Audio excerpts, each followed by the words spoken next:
OK, donc ça, c'est le livre que je me suis servi quand j'ai fait mes études. Je l'ai ici. Si jamais ça vous intéresse de l'emprunter, ça va me faire plaisir. D'abord, comprendre son plan. Comprendre le plan de Dieu. Étudier l'Ancien Testament, ça nous permet de comprendre les intentions du Nouveau Testament. Ça, c'est un peu comme quand vous regardez une maison qui est toute faite, toute fabriquée, et puis que, bon, vous regardez la maison, mais là, ce que je veux que vous regardiez, c'est les plans de l'architecte. Les détails. Qu'est-ce qu'il y a dessous la maison? J'ai une amie qui, quand j'étais à Montréal, une sœur dans le Seigneur qui a fait faire des rénovations chez elle. Le type en question, il semblait s'y connaître plus ou moins.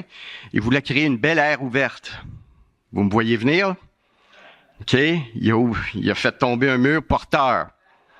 OK? S'il avait lu les plans, il aurait compris pourquoi l'architecte a mis ce mur-là à cet endroit-là.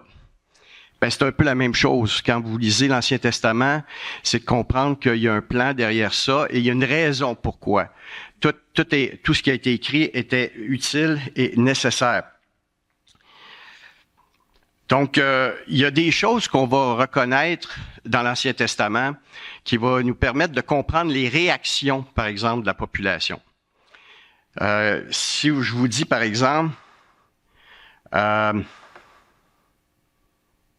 bon, ça, c'était mon histoire de l'architecte. Si je vous dis, par exemple, pourquoi, quand Jésus est arrivé à Jérusalem, la dernière semaine, on l'a accueilli en héros, on l'a accueilli avec Hosanna au fils de David, tout le monde était très content de le voir là. Ils avaient beaucoup d'espoir, puis, dans la même semaine, probablement la même foule criait « Crucifie-le ». Bon, qu'est-ce qui s'est passé pour que ces gens-là réagissent comme ça? Ben, pour comprendre pourquoi ils réagissent comme ça, il faut comprendre l'Ancien Testament. On lit dans Ésaïe, « Car un enfant nous est né, un fils nous est donné, et la domination reposera sur son épaule. On l'appellera admirable, conseiller, Dieu puissant, Père éternel, prince de la paix. Donné à l'empire de l'accroissement et une paix sans fin au trône de David et à son royaume. L'affermir et le soutenir par le droit et par la justice. Dès maintenant et à toujours, voilà ce que fera le zèle de l'Éternel des armées. » On s'attendait à un Jésus conquérant, à un Messie conquérant. On s'attendait à quelqu'un qui délivrerait Israël de l'emprise des Romains, puis qu'il rétablirait le royaume. Mais c'est pas ça qui s'est passé. Grosse déception. Ça, c'est juste un exemple. Si on comprend pas d'où ça vient, cette réaction-là, mais on comprend pas pourquoi l'animosité qui a suivi. Même chose pour lorsque vous avez Jean-Baptiste qui questionne pourquoi, par exemple, Jésus, est-ce qu'il est en prison, il dit, puis M. Roy en a parlé il y a quelques semaines, il va questionner le fait que lui est en prison, puis il est même plus sûr si Jésus est le Messie, là. Il pose la question à travers ses apôtres. Et en fait, il faut comprendre que c'est à partir de sa compréhension d'Ésaïe ici qui a ce doute-là. Ainsi parle l'Éternel, au temps de la grâce, je t'exaucerai, et au jour du salut, je te secourrai. Je te garderai, je t'établirai pour traiter alliance avec le peuple, pour relever le pays et pour distribuer les héritages désolés, pour dire aux captifs, sortez, et à ceux qui sont dans les ténèbres, paraissez. Ils paîtront sur les chemins et ils trouveront des pâturages sur tous les coteaux. Lui, il est en prison. Il voudrait bien sortir. Il comprend pas. Donc, de voir un peu les textes de l'Ancien Testament, notamment le prophète Ésaïe, on comprend nettement plus certaines réactions, certaines façons que les Juifs ont eu de traiter Jésus. Si on n'étudie pas ces textes-là, ben on manque énormément de ce que l'Ancien Testament nous enseigne. Le Nouveau, nous enseigne. Maintenant, la défense de la foi. Une autre raison pourquoi on devrait étudier l'Ancien Testament, c'est que la majorité des oppositions, lorsqu'on parle de notre foi chrétienne, viennent de faits rapportés de l'Ancien Testament. Pas juste la création, mais tout plein de choses on peut lire. Quand, par exemple, Dieu ordonne les nettoyages ethniques des nations autour. Ça rentre pas dans la tête de bien des gens. Pourquoi que Dieu a ordonné ça? Puis j'étais content, Luc, quand tu as parlé la semaine dernière, que tu as mentionné les nations autour avaient atteint le comble de la méchanceté. Et c'est ça l'enseignement qu'on peut en tirer, que Dieu est un Dieu juste, un Dieu saint, qui accepte pas l'iniquité autour et qui voulait garder son peuple dans la sainteté. Si on comprend pas ces choses-là de l'Ancien Testament, on va avoir de la difficulté à l'expliquer. C'est la même chose, pourquoi il y a eu le déluge, pourquoi il y a eu Sodome et Gomorrhe, toutes les destructions que Dieu a ordonnées. Donc, on apprend sur le caractère de Dieu et on peut enseigner aussi les autres, de dire pourquoi Dieu a fait ça. Ben oui, mais Dieu c'est un Dieu saint, un Dieu pur, un Dieu parfait. Il accepte pas, il tolère pas la présence du mal. Oui, c'est limité dans ce cas-ci, dans certaines occasions, mais en fait, la planète au complet elle aurait dû périr, comme il est arrivé au déluge. Et dès le début des premiers âges, on pense à Caïn et Abel, on voit la méchanceté de l'homme qui n'a pas cessé d'augmenter avec les siècles. Et ça nous permet de parler aussi des choses que on comprend pas toujours, puis qu'on n'aura peut-être pas toujours d'explication. Tu sais, si je pense par exemple à l'inceste, l'esclavagisme, la polygamie, les vengeances, comment il y avait des villes de refuge pour les vengeurs de la famille. Pourquoi Dieu a permis œil pour œil, dent pour dent? Et de là, vous pouvez partir avec l'idée que la révélation de Dieu est progressive. Oui, donc, oui. Bon. La révélation de Dieu, elle est progressive. D'expliquer ça, d'expliquer comment Dieu parle pas à tous les hommes de la même manière selon les époques. Il s'attend pas non plus au même niveau de responsabilité.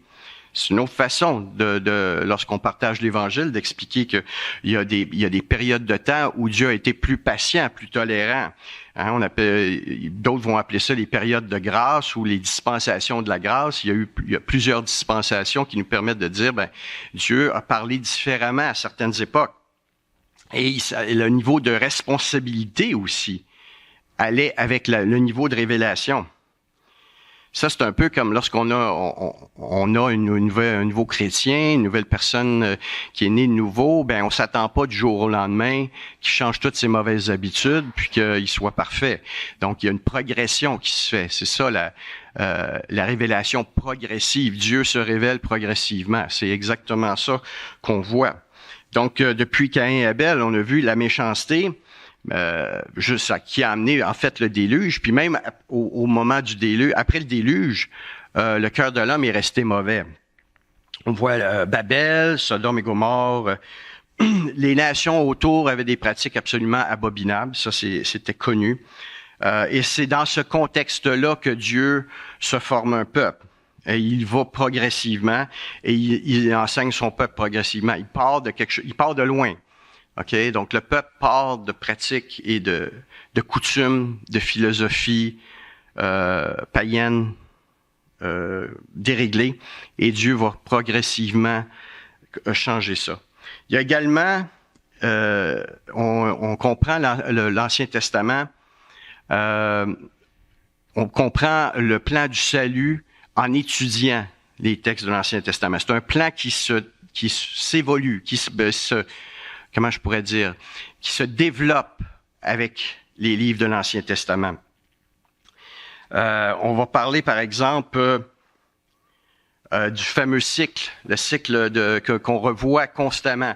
Ici, l'illustration montre le cycle pour la délivrance et des livres de Juges, mais on pourrait dire que c'est dans l'ensemble des livres de l'Ancien Testament qu'on voit ce cycle-là. Les Israélites pêchent contre le Seigneur, les Israélites sont affligés par leurs ennemis, Dieu utilise les ennemis autour, ou d'autres circonstances. Les Israélites implorent le Seigneur de les délivrer. Le Seigneur suscite des juges qui délivrent les Israélites de leurs ennemis. Et ça recommence. On retombe, quand c'est une période calme, on retombe dans l'idolâtrie, on continue à faire ce qui est mal. Et Et je ne sais pas pour vous autres, mais pour moi, ça correspond tout à fait à ma vie aussi. J'oublie souvent les grâces que Dieu nous accorde. C'est un très bon enseignement. C'est un enseignement pour nous montrer combien l'homme n'ira pas en s'améliorant. Si vous témoignez de l'Évangile puis que les gens pensent que l'homme évolue, mais non. Il reprend le cycle. On n'apprend pas de nos erreurs. Si vous n'êtes pas convaincu, juste à regarder les actions que nos gouvernements font, vous allez comprendre qu'ils n'ont pas appris des erreurs du passé. Donc, c'est le cœur de l'homme est pareil. On est comme ça. On n'apprend pas. Et ça prend plus que ça. Dans le plan du salut, Dieu donne ces éléments-là pour nous convaincre, en fait, qu'on a besoin d'être sauvé. On a besoin d'un sauveur. On a besoin d'être renouvelé, que le cœur a besoin d'être changé. Notre intelligence a besoin d'être transformée, changer notre cœur de pierre en cœur de chair. Et également la religion. Dieu présente le système sacrificiel, et s'il y avait la religion pouvait sauver les gens, ben c'est ça qui aurait sauvé. Et effectivement, non, c'est pas ça. Par contre, c'est un très bon enseignement de choses pour nous montrer que le prix du rachat, ça prenait un sacrifice, ça prenait du sang, ça prenait des vies qui étaient enlevées. Si on comprend pas le système sacrificiel, si on n'étudie pas comment ça fonctionnait, on va avoir de la difficulté à comprendre quand Jean-Baptiste dit « Voici l'agneau de Dieu qui ôte le péché du monde ». Et ça, ce que je donne, c'est juste des petits exemples. Mais si on cumule tous les enseignements de l'Ancien Testament, ça nous permet de comprendre le Nouveau et vice-versa. Ça va ensemble. C'est un fait qui va ensemble. Donc, il n'y avait pas de religion possible. Et une des meilleures illustrations de ça, c'est celle où on voit qu'Abraham tente de sacrifier son fils Isaac. Et ce qu'il est en train de dire, c'est que c'est ça que ça prend pour le pardon des péchés, mais moi, je te permettrai pas que tu sacrifies ton fils, mais Dieu permet que son fils soit sacrifié. Meilleure leçon de choses. Si on comprend pas ça, on peut pas comprendre ce que Jésus a fait à la croix. Donc, il y a beaucoup de ces enseignements-là qu'on retrouve dans l'Ancien Testament. Il y a également les prophéties. Les prophéties, je pense que c'est ce qui est le plus frappant dans l'Ancien Testament, qui contient en fait des prophéties tellement détaillées, tellement précises. Si je pense par exemple dans les prophéties de Daniel sur la chute des royaumes, si je pense aux prophéties d'Ésaïe par rapport à la venue de Christ, ça c'est juste quelques exemples. C'est tellement précis que beaucoup d'auteurs libéraux ont dit, ben écoutez, il y avait déjà l'information, ça s'est écrit après. Et non, les découvertes archéologiques nous démontrent que non, ça a été écrit Ésaïe au moins 700 ans avant que ça s'accomplit. Donc oui, les prophéties sont crédibles et c'est un autre argument pour la défense de la foi, ça. Vous pouvez présenter les différentes prophéties, oui, hein? OK. Bon. En fait, il y a eu 2500 prophéties à peu près. Et de ça, il y en a eu 2000 qui ont été accomplies. Si on fait une évaluation des probabilités, disons que dans le monde séculier, quelqu'un fait une prophétie sur quelque chose, ou pas une prophétie, mais une prédiction sur quelque chose. Le calcul des probabilités, c'est de 1 sur 10. Puis là, on est généreux. Puis si vous ne croyez pas, juste à regarder la météo, OK, on dit environ 1 sur 10 que ça va s'accomplir. Quand on parle des prophéties de l'Ancien Testament, le pourcentage des probabilités, c'est de 1 sur 10 exposant 2000. Donc, les chances que ça se produit exactement comme ça s'est dit que c'était pour se produire, si dans le monde séculier, ce serait 1 sur 10 fois 2000. Avec 2000 zéros. Donc, est-ce que c'est du hasard, selon vous? On appelle ça du hasard? C'est certainement pas, il y a quelqu'un derrière qui a permis que ces choses-là arrivent. Et qu'est-ce qui était, comment un prophète de l'Ancien Testament risquait si les prédictions s'accomplissaient pas? Est-ce qu'il y en a qui le savent? Hein? C'est ça. C'est ce qui l'attendait, c'était la mort. Ben, on a eu 2500 ou 2000 personnes, peut-être pas 2000 personnes qui ont fait les 2500 prophéties, mais on a eu certainement un grand nombre de prophètes qui sont soit très courageux, très téméraires, ou ils étaient vraiment inspirés du Saint-Esprit. Donc, il en reste encore de ces prophéties-là, et ça nous aide comme instrument pour parler que si ça s'est passé et que dans l'Ancien Testament et que ça a été accompli dans le Nouveau, bien, il y a des bonnes chances que ce qui s'en vient va s'accomplir également. C'est une autre façon de démontrer notre foi. Toutes les typologies aussi. Luc, pendant plusieurs dimanches, nous a présenté Jésus dans l'Ancien Testament. Il y en a que c'est tellement évident, c'est tellement clair. Comment on pourrait demander à tous ces auteurs-là différents qui viennent de plusieurs milieux sur plusieurs milliers d'années, arriver à des précisions aussi claires, des illustrations. S'il n'y a pas derrière l'architecte, justement, qui a tout mis en place d'une façon très précise, qu'il y a une raison pour chaque chose et on voit maintenant l'accomplissement dans le Nouveau Testament. Donc, il y a une intelligence supérieure aussi. Ça, moi, je suis émerveillé. Je lis l'Ancien Testament puis je dis, wow, ces gens-là qu'on appelle primitifs avaient autant de sensibilité à Dieu, autant d'intelligence. Je dis, c'est certainement pas quelque chose d'humain. Il y a du divin là-dedans. Beaucoup aussi vont dire les applications. Si vous voulez prendre avec moi 1 Corinthiens 10, on va lire de 1 à 11. Beaucoup de gens vont dire non, il n'y a pas d'application ou très peu d'applications qu'on peut faire des textes de l'Ancien Testament. Encore là, détrompez-vous, mes frères et sœurs, il y en a énormément. Dans 1 Corinthiens 10, à partir du verset 1, on peut lire ceci. Je l'ai pas transcrit, mais si vous pouvez suivre dans vos Bibles. Frères, je ne veux pas que vous ignoriez que nos pères ont tous été sous la nuée, qu'ils ont tous passé au travers de la mer, qu'ils ont tous été baptisés en Moïse, dans la nuée et dans la mer, qu'ils ont tous mangé le même aliment spirituel, et ils ont tous bu le même breuvage spirituel, car ils buvaient un rocher spirituel qui les suivait, et ce rocher était Christ. Mais la plupart d'entre eux ne furent point agréables à Dieu, puisqu'ils périrent dans le désert. Si vous n'avez pas lu Exode, ben, il y a très peu de chances que vous compreniez ce qui est écrit là. Ça fait un lien directement à ce qui s'est passé dans Exode.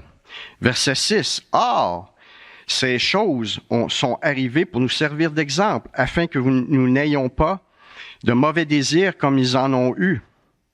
Ne devenez point idolâtres comme quelques-uns d'eux, selon qu'il est écrit, le peuple s'assit pour manger et pour boire, puis ils se levèrent pour se divertir.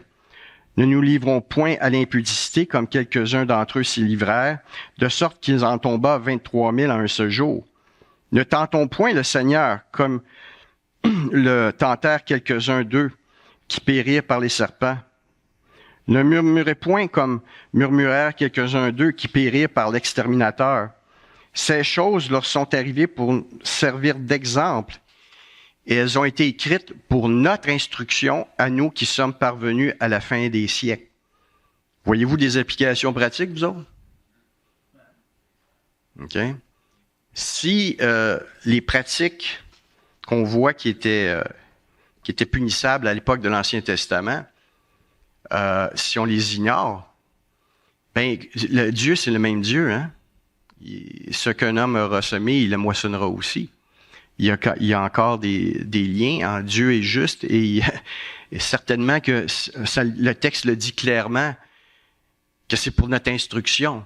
Donc, si on n'a pas cette connaissance-là de l'Ancien Testament, comment est-ce qu'on peut comprendre le caractère de Dieu, sa sainteté, puis comment notre comportement doit être changé. C'est par ces instructions-là on peut comprendre.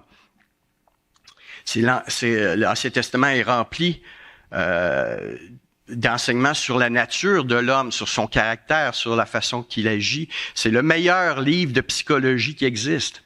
On voit l'homme tel qu'il est vraiment, qui est pas. On n'utilise pas des termes qui font qu'on excuse les comportements de l'homme. On les présente tels quels, avec les conséquences qui viennent avec. On n'a pas ça. Aucun livre a ça. Il n'y a aucun autre enseignement séculier à ça. Donc, il y a le contexte, évidemment. Ça nous montre aussi le contexte dans lequel le Nouveau Testament a été écrit. Il faut penser que les auteurs du Nouveau Testament, il n'y avait que comme référence l'Ancien Testament. Donc, tout ce qui est écrit, finalement, était en fonction de l'Ancien Testament. On peut voir aussi, à travers les enseignements bons ou mauvais, des leçons pour notre propre vie. Il y a le côté négatif, mais il y a le côté positif aussi. On voit quand on pense à l'obéissance d'Abraham, prêt à sacrifier son fils en réponse à l'ordre de Dieu. On pense à Joseph, qui était plein de foi, plein de confiance, malgré toute l'injustice qu'il a vécue, malgré les torts qui lui sont faits. Il continue à être plein de foi, fidèle à Dieu. Shadrach, Meshach et Abednego, qui sont prêts à mourir pour leurs convictions. Si c'est pas des enseignements sur le caractère que doit développer le chrétien, je vois pas quel autre enseignement on peut apporter. C'est vraiment clairement une application pour notre propre vie. Ces gens-là étaient des humains comme nous et ils ont fait ces choses-là. C'est faisable. C'est applicable. C'est applicable directement à nos vies. Donc, il faut voir ces personnages-là comme les leçons de choses, des enseignements clairs sur comment Dieu peut travailler aussi dans notre vie. Oui, là, je comprends pourquoi tu disais que le temps passe vite. Écoutez, il y aurait tellement de choses. Les citations. Là, j'ai passé quelques 1600 citations qui font référence à l'Ancien Testament. Juste dans Deutéronome, Deutéronome est cité plus que 80 fois dans le Nouveau Testament. Si on n'a pas lu l'Ancien Testament, comment on peut comprendre les citations? Ils font directement référence. 1600. On se coupe de beaucoup d'enseignements là si on n'a pas une bonne connaissance de l'Ancien Testament lorsqu'on lit le Nouveau. On pourrait parler aussi de la convergence, comment est-ce que les livres ont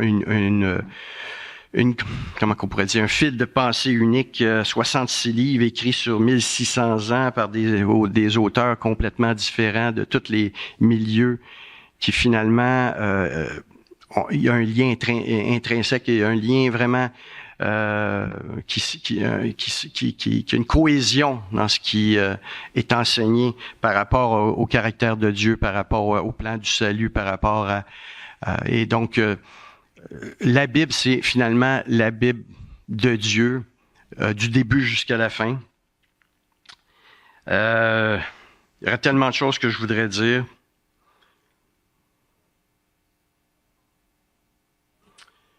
Tellement de choses. Merci Seigneur. Merci Seigneur de ce que c'est sa parole, c'est son livre. C'est lui qui l'a écrit. Ésaïe 41:4 dit: qui a fait et exécuté ces choses? C'est celui qui a appelé les générations dès le commencement. Moi, l'Éternel, le premier, et le même jusqu'aux derniers âges. Est-ce qu'il y a des questions?